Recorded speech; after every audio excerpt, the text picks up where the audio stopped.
all 6 missions. You click on a mission, you go to Video Movie Clips.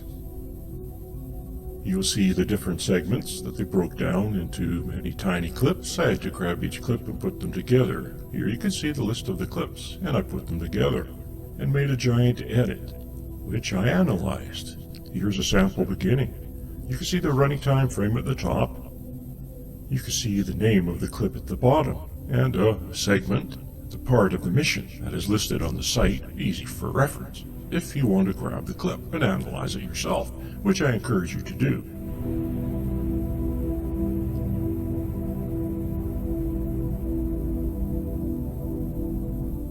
Aside from that, there was remaining time frames of the clips. For proper analysis, you will find out why. It's obvious that this is slow motion, and then sped up. You can see the timing that was changed in a factor at the bottom, how much the length of the clip was modified. Here's another example. You can see the time frame at the top, and now the time frame at the bottom. You see them running based on the factor change. To the one at the bottom, it's not quite straightforward. There's quite a few different time changes they used. At the top, you can see the name of the current clip. You can see the name of the clip on the list, how it corresponds to the clip list on the NASA site. Easy for you to reference. What I'm showing you, go to the site, look at the clip yourself. Do your own analysis, which again I encourage you to do.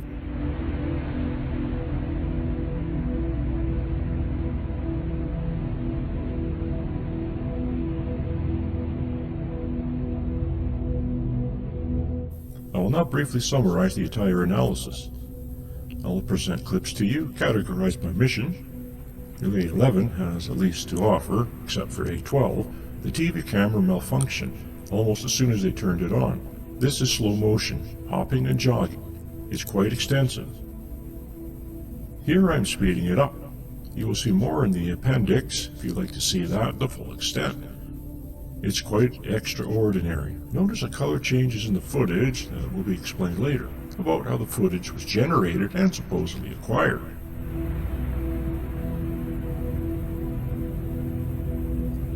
This type of footage, slow time frame sped up, is very revealing, and almost the people get a clue that the footage is faked.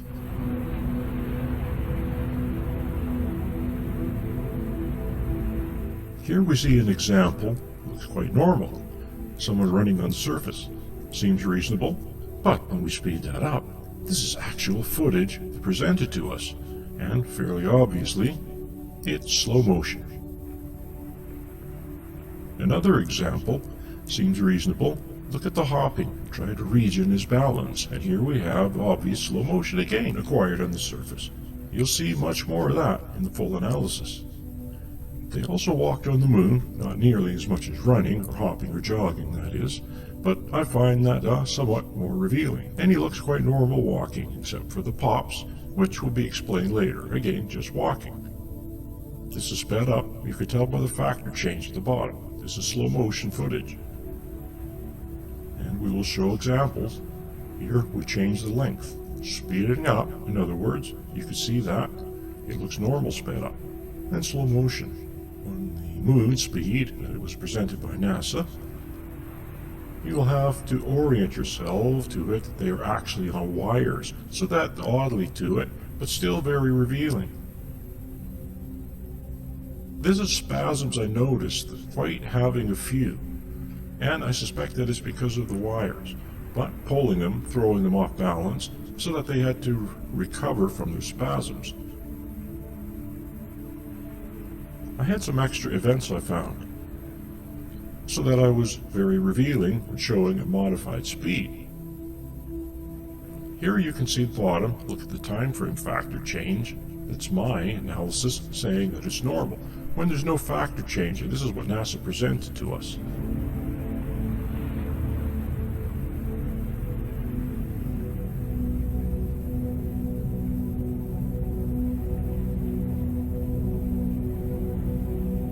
The gravity analysis. Here's lies prove the footage is faked. Gravity analysis of astronauts jumping is correct in NASA footage because of their combined use of wires and speed film changes. We will show quite a few examples of this. However, the analysis of falling objects and sand quite revealing. Falling objects and sand cannot be put on wires, so they had to film speed changes that were wrong to hide the gravity that was wrong, and they had few opportunities to make it look reasonable.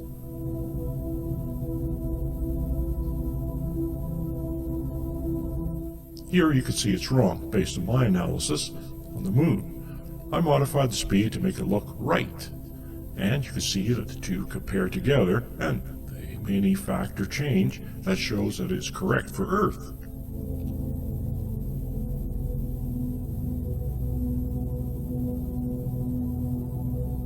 This is one of the things. It was correct in the footage and wrong in my factor change. I realized I had the incorrect factor change for that one spot. We changed it just for the small portions that the object is falling. You cannot tell. It plays clearly.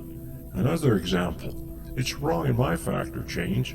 I modified it just when the object falls. You cannot notice. You have to see that the factor change at the bottom. Same analysis for sand. Lots of opportunities.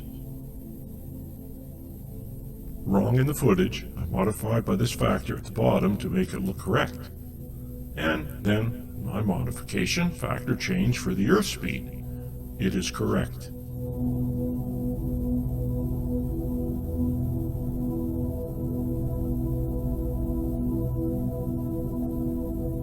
And just don't have a few examples of this. Be prepared. And of course, you can look at the clip for reference and go analyze it yourself.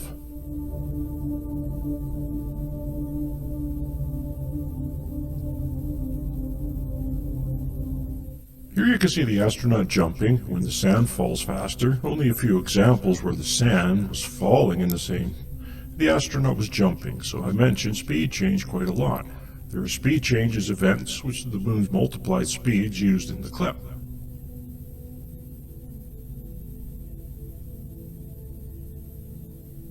Here we see sand astronaut running away. Did you notice the fake that I used several speed changes?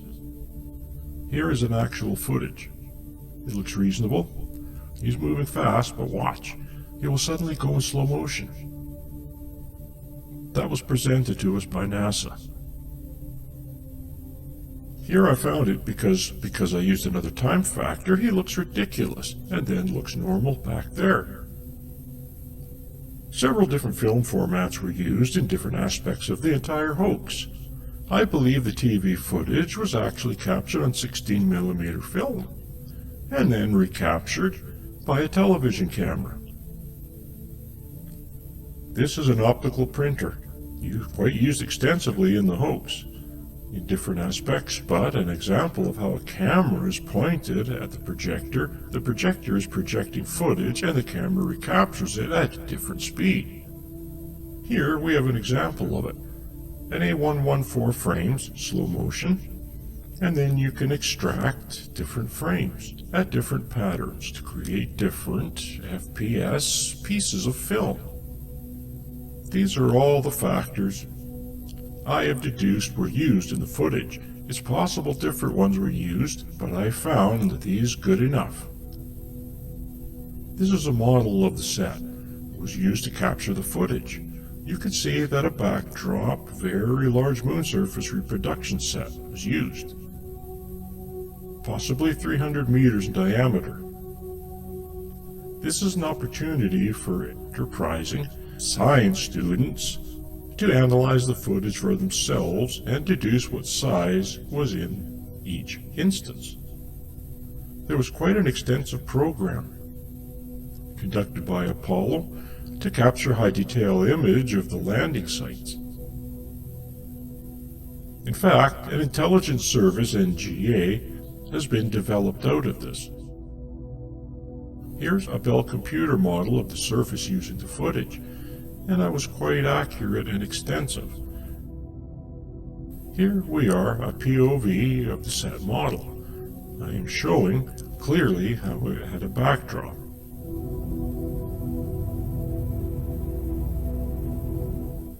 Analyzing photographs and footage captured by the astronauts and the TV cameras, we can see evidence of these sets that were used. We can find evidence for it the use of sets. These are panoramas provided by NASA, photographed joined as the astronaut danced in a circle. I call it the panorama dance. And actually, because of the overlap, we can also extract stereo images and analyze stereo images. We can also see that there is a point at which the set stops and the backdrop begins. And this is also because of the limitations of stereo photography allowed and not easily deduced as a set. Or it could be claimed as the limits of photography itself.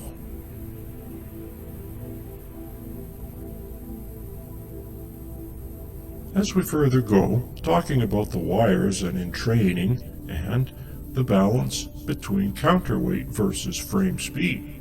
And when we analyze the footage, the test footage, it will more clearly match the modified NASA footage of Earth than it does the simulator footage that we see here. Because of the low gravity, friction was reduced, and you don't see much of that in the NASA footage. In fact, the extraordinary abilities granted by such low gravity are hardly discernible in the footage. And then we will look at the footage that somewhat reveals the use of wires. One wire at the top,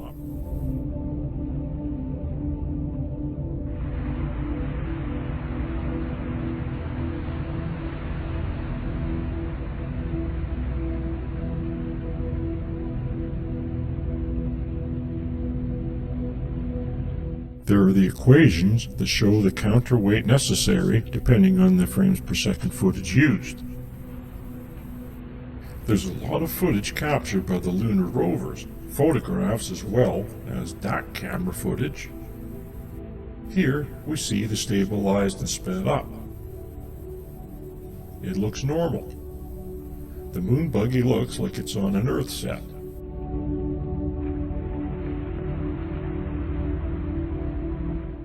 Here again, it's sped up, and it looks like someone's driving fast on a set. It's also quite possible this was a model. More analysis will be necessary to determine which is which. But they had some fancy setups with a simulator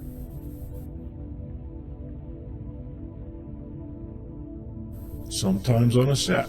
An example here, you can barely see the lunar rover, the same model. There it is in the middle. They had a flight simulator setup with a complex modeling of the sun, matching the generated footage. And all of this is supported by NASA's capabilities, which we will show later. This is a model of a snorkel cam, and of a, quite possibly, they had stop motion animation with the camera inside a model. Look at how tiny that model is. And look at the footage generated. This is extraordinary stuff. I find it incredibly beautiful. This is John Dykstra, the mastermind behind Star Wars, who trained under the mastermind behind the Apollo footage, who I claim was the mastermind. But look at this incredible footage. That looks real to me. And this is all made from computer-controlled cameras and a tiny, tiny model. I believe they use larger models, the moon simulation of the Apollo hoax. But these tiny models show extraordinary results. And this is a computer-controlled animated camera. This is a fighter pilot flight simulator camera flying over a model. And they actually used the same technology to train the astronauts for the Apollo missions. That's a moon model with a flight simulator, live, real time. Flight simulator camera. This is actually a lunar rover simulator, same build. They had a camera, here it is, running over a model of the moon's surface, which they actually accurately modeled. The surface they would be driving on, they had two cameras, two views with one camera. And look at the camera. It is going up and down as if the car is reacting to the surface. Quite incredible technology, not utilized there nearly as well as it was in the hoax. They had a complete setup, giant circular moon models, and they got more detailed for closer landing. This is all set up for simulated landing. They had a giant simulators. They utilized real-time cameras run over these models operated by the astronauts. This is an accurate topographic model of the moon, which is highly detailed.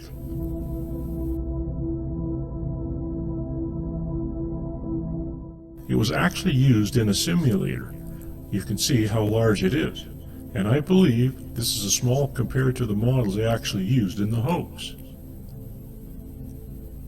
Here is an example of it being utilized in a simulator. These are just photographs from the simulator. They're quite extraordinary, and you'll reference footage later to see how easily that it was utilized. This is the man I believe responsible for the visual effects, Douglas Trumbull. I will show you the brief history. There's plenty of information on the internet about him. I just mostly wanted to introduce him. We have a landing footage. This is specifically Apollo 12. There was a dust blast. But on Apollo 14, they kind of screwed it up. You can see the difference in the lighting in the craters. Because before the dust hits, it's a model. And after the dust, it's the set the lander was on.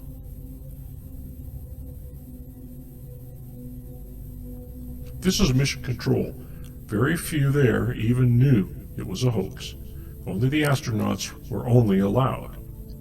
Only astronauts were allowed to talk to astronauts on the moon. They were all in on it, as well as the camera operator, because obviously the camera was recording, not live operated, and as well as agents. Only a few agents in mission control. Gravity analysis is obviously the most important, but I think some orientation is necessary if you understand what's going on when you look at the footage. A good place to begin is the moon's surface. Obviously no atmosphere or water, which of course means no plant life. The brightest photography, apparently stars aren't visible.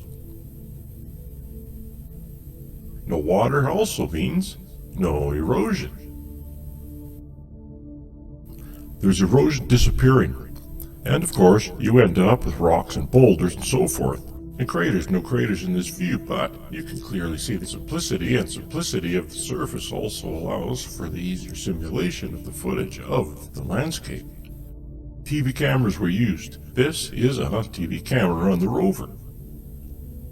It actually is quite large. You'll see some footage with this astronaut next to the camera, but it has used a rotating disc of red, green, and blue, and capturing 3 scans per frame actually. And you end up with this kind of rainbow look to it. When all 3 colors are present at the same time fully, you end up with white. With none, you end black. Mixture of colors, mixture of intensity. Could give you gray of the colors themselves if they're separated. The slower it goes, the more you can see. The faster it goes, the kind of images, this blurry image. This is what today's film photography usually is made of. And television cameras are HD, and so they have a lot of this as well. Not as much as on the scan, as much as progressive, which is image after image.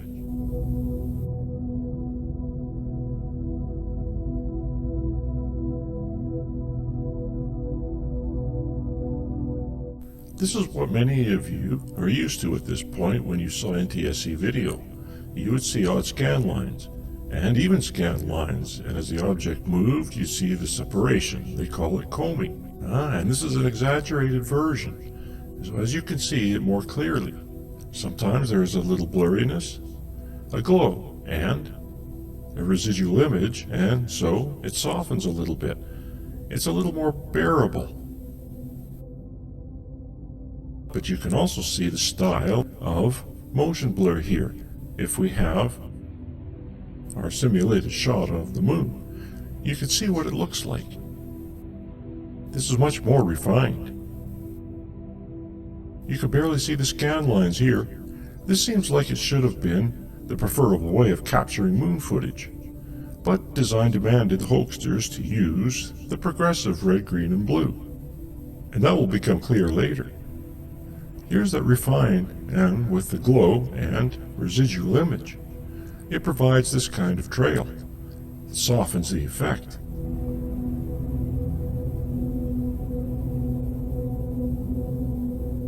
And of course, they have it simulated. There it is, just a shaky camera. Now we show rainbow motion blur. When we separate the colors, you can see what happens. This is a disc spinning, capturing red, green, and blue. Then the red, green, and blue are combined all three together. And we have white. Here you can see the different colors, and if you combine them in different intensities, you end up with the full gamut of colors in the rainbow, as well as in between. The closer they get to being balanced, the greater white and black it gets. And you saw the color footage. In the slow-mo, you see it again, quite often. That's because of the imbalance that was purposefully done. So now you see the rainbow motion blur. As the object moves, the red and green and blue are capturing different states of the object through its movement. When you combine them, you end up with separate colors. Except where they overlap, you get white the slower it moves. The more natural it looks, the faster, the more rainbowy it looks.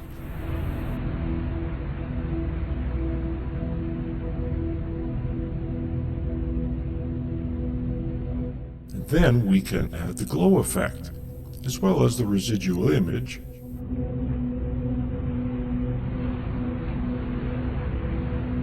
And you get something very similar. Here you get great examples in a few seconds of this type of footage. Here it's similar with video compression added on the top. So you can see, why does their image look so crappy? It was purposefully done to disguise it was on the moon, but it was only added to the hoax. Here are direct examples of the rainbow motion blur. The faster the object moved, the higher the contrast, white over black. It becomes very obvious. Gray over gray, not so obvious. Some of these are looping. That's why you see them repeating, because they're just short clips. This is the full presentation. You'll see it throughout the analysis, except in a few cases, in which I have put them in the appendix so that you can see the full presentation of the clips. But in this case, there are a few enough clips that are showing the entire presentation that I think is advantageous, and then we'll go through the specific examples at the end of the presentation here of the clips. I will turn some yellow and subdue them. They will not be utilized in this analysis. You can see the ones that I will analyze. Go back and take a closer look. Find which ones you like. Look at the smeary, distorted, crappy look. And, of course, those are my clips. Our factors changed except in comparison. This is the moon speed. This, I don't know, I'm not sure. Obviously, it's very slow. I just wanted to show you so that you can see the rainbow effect. We'll be analyzing thrown and falling objects. It's important for you to understand what you're seeing. I cannot completely explain why. This is quite a complex pipeline they utilized to generate this imagery. It's 24 FPS was the actual speed, and then it was shown here in 30. That's what I have ascertained, acquired from the NASA site, 30 frames per second. So sometimes it just makes it very difficult to analyze, to reverse engineer. But we have enough control, that is, we can analyze the falling objects for gravity. There's a shimmery, otherworldly effect established, quite extraordinary.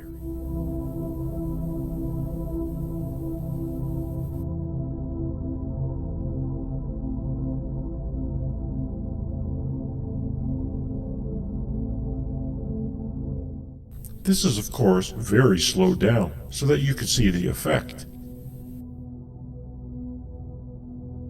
Here, sometimes you'll see it. It's compressed. Sometimes you see multiples. It's not very straightforward. We may never completely understand how they generated this imagery, but we have enough control to analyze for gravity, so that you can see the severe compression as well as distortion.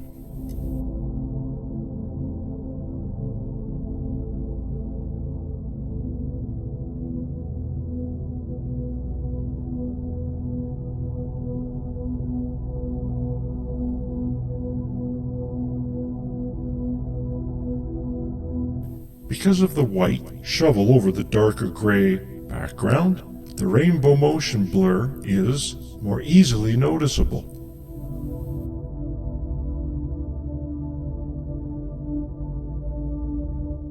And of course, the extreme movement. This is frame by frame. Why the specific changes are occurring, I do not completely understand. I have not completely analyzed for that. I do not see a need for it at this time.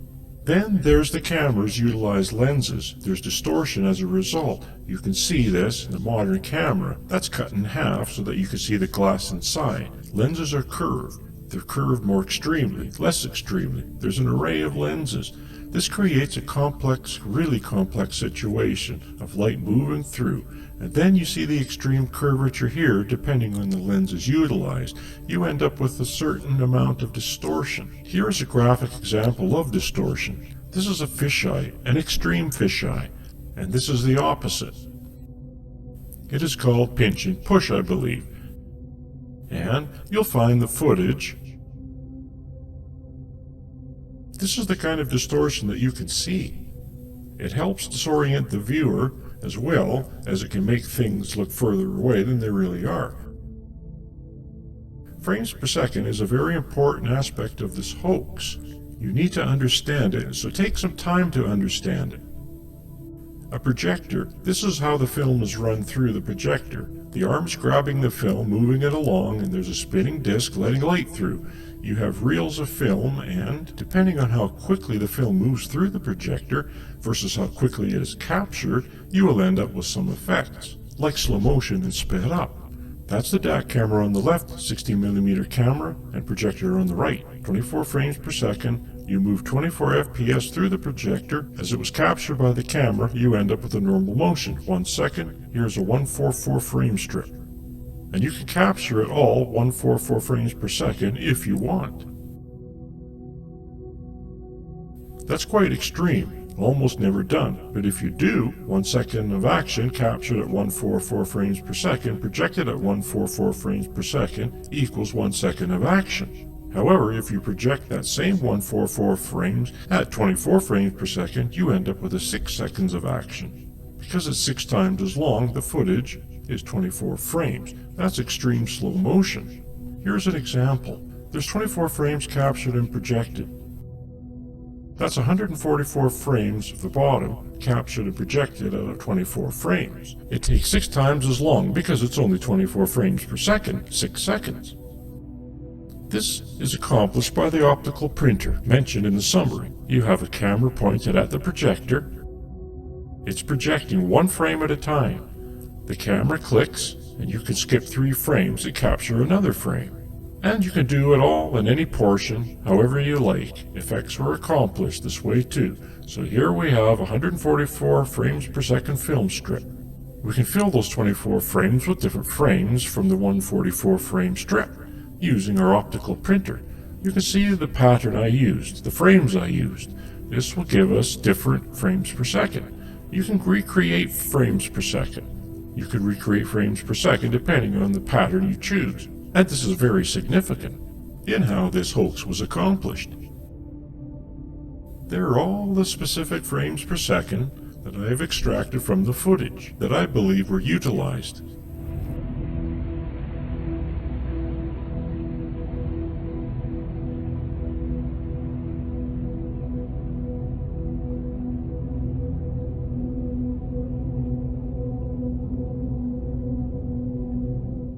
Here you can see the pattern of the frames, and the ones that have some in-between frames which you can use for the rainbow effect mentioned earlier. Quite extraordinary setup, and very efficient and effective.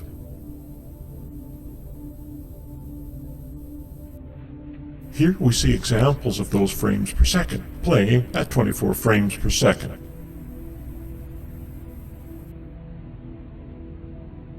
So you get different speeds of action. You could take 44 frames per second and play it at 24 frames per second. You could take 59 and play it at 24. How it was captured, or the speed it was captured or generated at versus the speed I played it at. Those are the factors of frame length.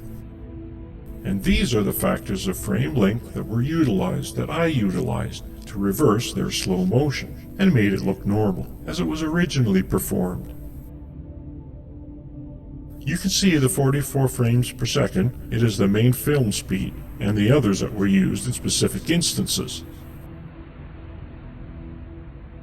Here we see them all, those frames per second, modified by the factors I showed.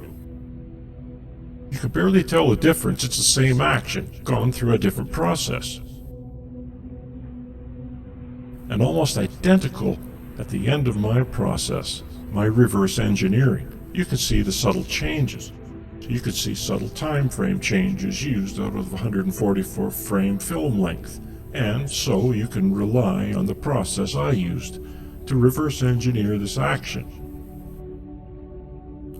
Now the other complication mentioned was the fact that I was captured to 24 frames per second, yet shown to us and presented to the website at 30 frames per second, because that was normal NTSC frames per second. I did add some stuttering. The bottom of the 30 frames per second and at the top is also 30 frames per second.